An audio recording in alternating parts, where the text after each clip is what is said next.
بسم اللہ الرحمن الرحیم۔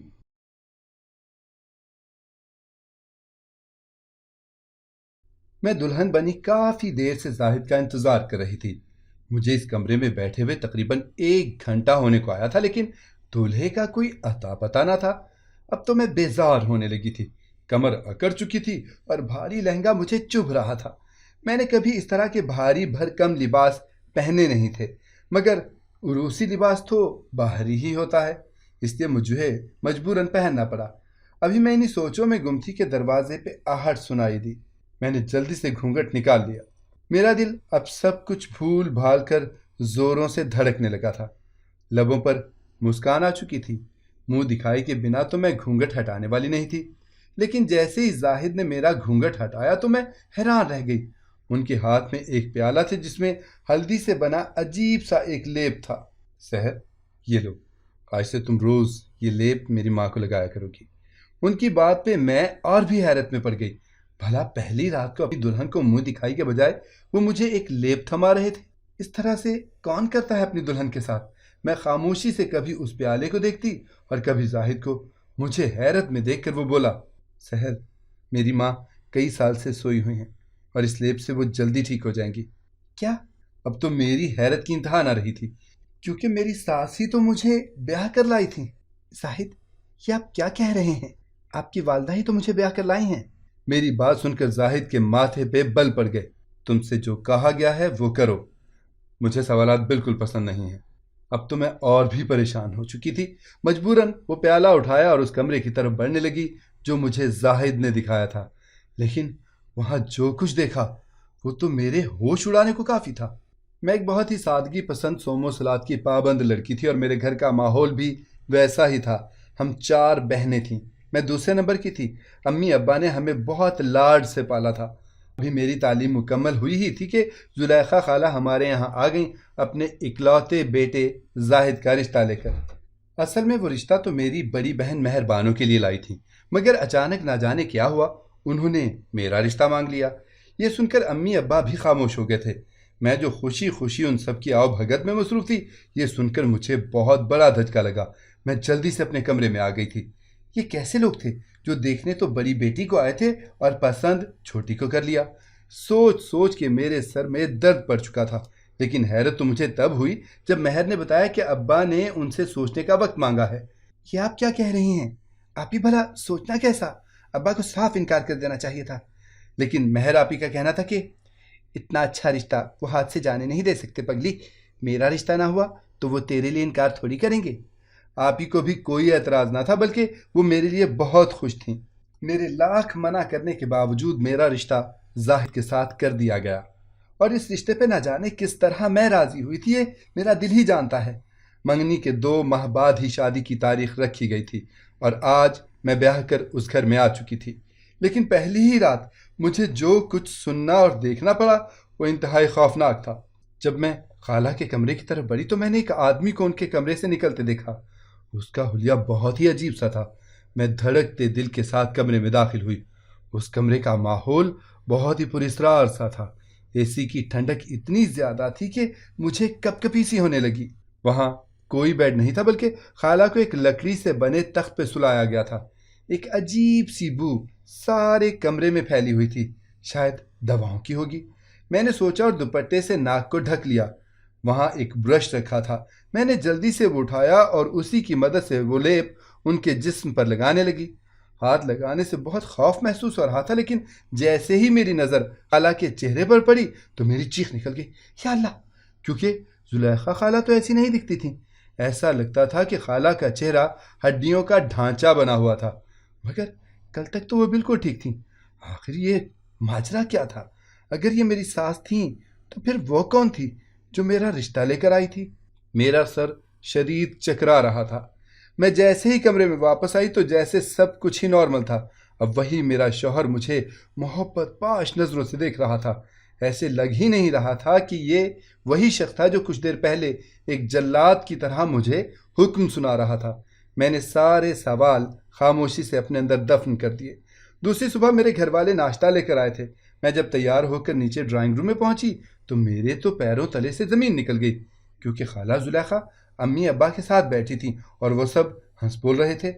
میرے تو چہرے کا رنگ اڑ چکا تھا۔ امی نے مجھے بلا کر پیار کیا، ابا نے سینے سے لگایا، لیکن میں صرف خالہ کو ہی دیکھے جا رہی تھی۔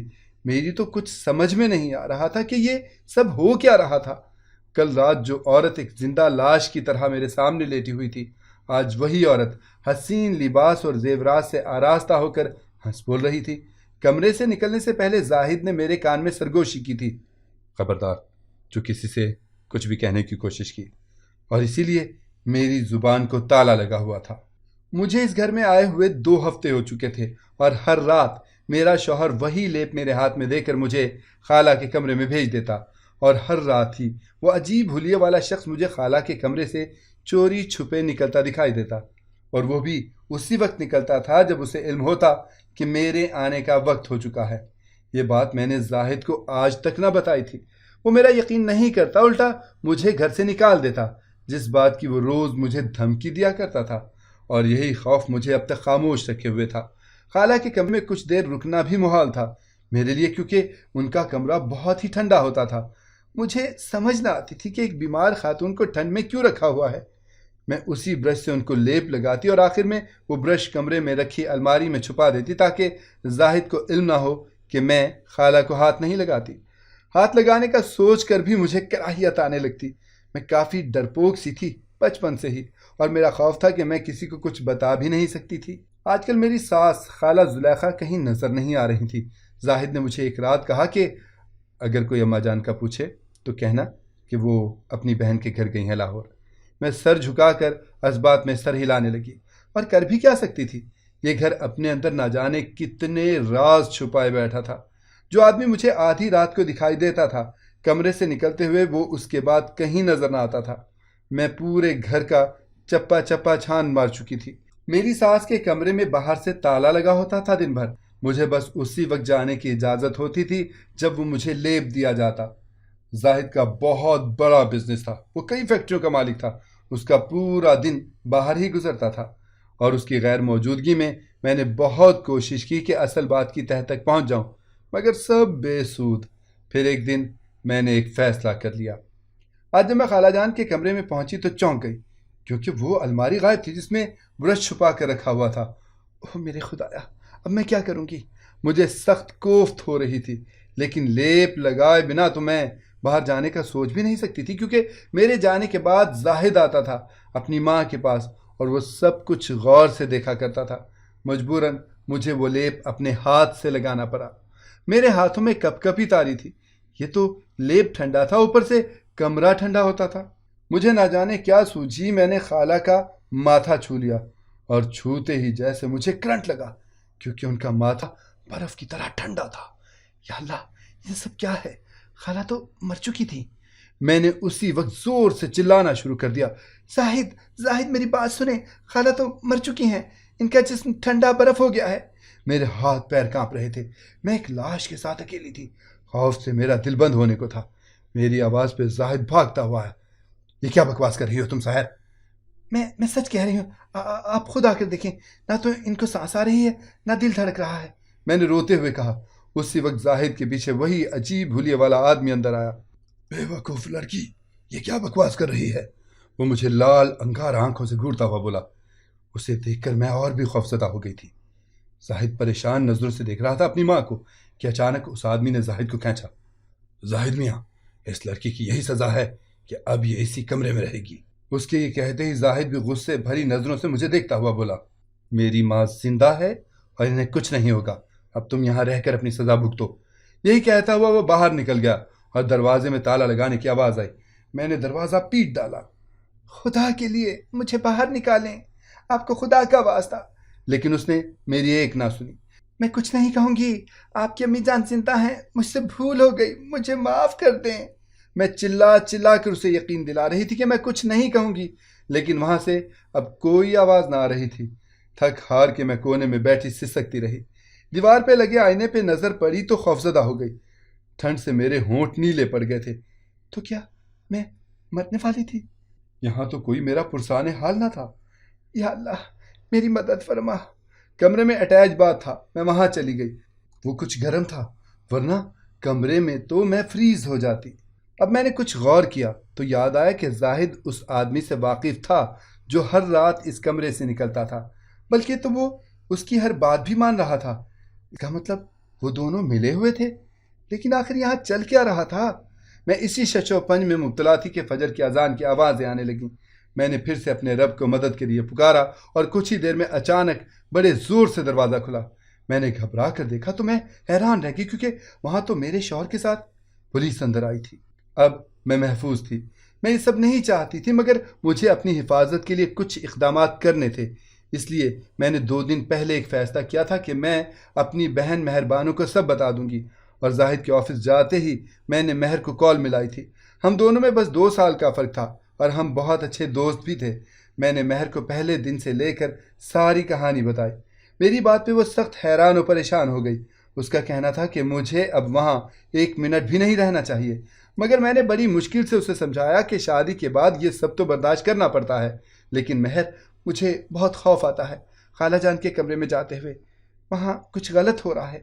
میری بات پہ مہر نے مجھے دلاسا دیا اور اس نے مجھ سے وعدہ لیا کہ تم اپنی ساس کے کمرے میں جانے سے پہلے مجھے ایک میسج کرو گی، اور وہاں سے واپس آنے کے بعد بھی اگر تمہارا میسج مجھے نہ ملا تو میں تمہارے گھر تک پہنچ جاؤں گی۔ اس کی بات سن کر میں گھبرا گئی تھی۔ اچھا ٹھیک ہے، میں وعدہ کرتی ہوں۔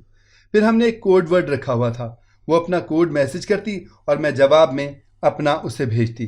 یہ بھی مہر نے اس لیے رکھا تھا کہ اگر میری جگہ کوئی اور اسے میسج کرے تو اسے کوڈ کا علم نہیں ہوگا، اور اس طرح مہر چوکنا ہو جائے گی، اور اس رات بھی وہی ہوا۔ کافی دیر تک جب میں نے میسج نہیں کیا تو مہر نے اپنا کوڈ میرے نمبر پر میسج کیا، اور میسج ٹون سنتے ہی زاہد نے گڈ نائٹ کا رپلائی کر دیا۔ اس بات سے مہر پریشان ہو چکی تھی، پھر بھی اس نے کال کی۔ کافی دیر بعد زاہد نے فون ریسیو کیا اور بتایا کہ سحر سو چکی ہے، بہت تھکی ہوئی تھی۔ یہ سنتے ہی مہر نے جلدی سے بابا کو جگا کر ساری صورتحال سے آگاہ کیا، اور وہ پولیس اسٹیشن پہنچ گئے، مگر وہاں ایک سپاہی کے علاوہ کوئی نہ تھا۔ بڑی مشکل سے فجر کے وقت ایس ایچ او آیا تھا، اور اس کے ساتھ ہی وہ لوگ مجھے اس سرد کمرے سے نجات دلا سکے تھے۔ اب زاہد کے ساتھ ساتھ وہ آدمی بھی پولیس کی سوالات کی زد میں تھا۔ اب میں کافی سنبھل چکی تھی، کچھ بھی تھا زاہد میرا شوہر تھا، میں اس سے محبت کرنے لگی تھی، میں اس سے اکیلے میں بات کرنا چاہتی تھی۔ پولیس نے میری ساس کی لاش کو ایمبولینس میں بھجوا دیا تھا پوسٹ مارٹم کے لیے، اور اس دوران زاہد زار و قطار روئے جا رہا تھا۔ میں نے اسے بمشکل سنبھالا۔ میرے پوچھنے پر اس نے بتایا کہ سحر، میں اپنی ماں سے بے انتہا محبت کرتا ہوں۔ انہوں نے مجھے باپ بن کر پالا تھا، اپنے لیے ہر خوشی حرام کر لی تھی میری خاطر۔ میں اپنے بزنس میں اتنا بزی ہو چکا تھا کہ مجھے علم ہی نہ ہو سکا کہ امی جان کو دل کا عارضہ لاحق ہے۔ میں ملک سے باہر تھا جب مجھے ان کے ہارٹ اٹیک کی خبر ملی۔ میں اسی وقت سب چھوڑ چھاڑ کر واپس چلا آیا، لیکن یہاں آتے ہی ڈاکٹرز نے بتایا کہ وہ مجھے چھوڑ کر جا چکی ہیں۔ بھلا ایسے کیسے ہو سکتا ہے؟ میری ماں مجھے کیسے چھوڑ کر جا سکتی ہے؟ میں بہت لڑا ان سب سے، مگر وہ ایک ہی بات کی رٹ لگائے جا رہے تھے، شی از نو مور۔ مجھے آپے سے باہر ہوتا دیکھ کر گارڈ نے مجھے کنٹرول کیا۔ وہیں پہ مجھے اس پیر بابا عنایت علی نے کہا کہ تمہاری ماں زندہ ہے بچے، اور اس کی یہ بات سن کر میں خوشی سے چلا اٹھا تھا۔ اس نے کہا کہ بس اسے اپنے گھر لے چلو چپ چاپ، میں اس کا روحانی علاج کروں گا، وہ ٹھیک ہو جائے گی۔ اس نے جیسا کہا میں وہ سب کرتا گیا۔ اس نے کہا کہ ایک کمرے میں 4 AC لگوا دو، اسی میں امی جان کو رکھا جائے گا جب تک وہ ٹھیک نہیں ہو جاتی، اور وہ روز اس کمرے میں ان کی پڑھائی کیا کرتا تھا، اور بدلے میں روزانہ ایک بھاری رقم لیا کرتا تھا کہ صدقے کا جانور ذبح کرنا ہوتا تھا۔ پھر اس نے مجھے نکاح کی تجویز دی اور کہا کہ اپنی ماں کی خدمت کے لیے ایک سادہ اور معصوم لڑکی لاؤ جو تمہارے دباؤ میں آ سکے۔ جب میں مہربانوں کو دیکھنے پہنچا تو مجھے وہ خاصی کانفیڈنٹ لگی۔ تبھی میں نے اپنی خالہ کے کان میں کہا کہ مجھے سحر پسند ہے، کیونکہ تم بہت سادہ سی لگی مجھے۔ وہ خاموش ہوا تو میں نے پوچھا، اور وہ جو آپ کی والدہ بن کر میرے گھر آئی تھیں وہ کون تھی؟ زاہد نظریں چرا گیا اور کہنے لگا، وہ میری خالہ ہیں، ان کی اور امی جان کے چہرے میں خاصی مماثلت ہے، اس لیے میں نے ان کو بھی اپنے اسراز میں شامل کر لیا تھا، لیکن وہ 1 ہفتے کے بعد ہی اپنے گھر چلی گئیں۔ مجھے وحشت ہو رہی تھی۔ زاہد، آپ نے سب نے مل کر دھوکہ دیا ہے مجھے اور میرے گھر والوں کو، کیا آپ کو خوف خدا بھی نہیں؟ میں اب سسکنے لگی تھی۔ کس طرح ہم سب کی زندگی کو مذاق بنا کر رکھ دیا تھا ان لوگوں نے۔ سحر میری بات تو سنو۔ وہ مجھے پکارتا رہ گیا، مگر اب میں کچھ بھی سننا نہیں چاہتی تھی۔ میں ابا کے ساتھ اپنے میکے آ گئی تھی۔ عنایت علی نے اقبال جرم کر لیا تھا۔ اس کا کہنا تھا کہ جب اس نے زاہد کو ماں کی محبت میں دیوانہ ہوتا دیکھا تو اس نے سمجھ لیا کہ یہ میرا نیا شکار ہے، اور ان کا تو کام ہی یہی ہے، جو لوگ مجبور ہوتے ہیں ان کی مجبوری اور بے بسی کا فائدہ اٹھاؤ۔ بیمار کو شفا کا لالچ دے کر ہم پیسے بٹورتے ہیں۔ کمرے میں اتنے اے سی لگواؤ کہ میں نے میت کو خراب ہونے سے بچایا۔ پھر ایک دوائی بنائی جو جلد کو پھٹنے سے بچاتی ہے۔ وہ لگانے کے لیے ضرورت تھی کسی لڑکی کی جو بنا کوئی سوال کیے یہ سب کر لے۔ وہ بڑی ڈھٹائی سے ہنس رہا تھا۔ اسے سزا ہو گئی تھی، اور اس کا ساتھ دینے کے لیے زاہد کو بھی 1 سال کی سزا ہوئی، ایک میت کو چھپانے اور اس پہ شیطانی عمل کروانے پر۔ اور زاہد کی رپورٹ سے پتہ چلا کہ وہ ذہنی مریض بھی ہے۔ بچپن سے ہی والد کی موت کے بعد وہ کافی عجیب سا ہو گیا تھا۔ اس کی والدہ ان کا علاج کرواتی رہتی تھیں سائیکائٹرسٹ سے، اور اسی نفسیاتی پیچیدگی کی وجہ سے وہ اپنی ماں کی موت کو قبول نہیں کر پا رہا تھا، ورنہ ایک تندرست ذہن والا بندہ ایسی حرکت نہیں کر سکتا تھا۔ میری ساس کی تدفین ہو چکی تھی، اس میں زاہد کو شامل کیا گیا تھا۔ تقریباً 4 ماہ بعد ان کی لاش کو دفنایا گیا تھا۔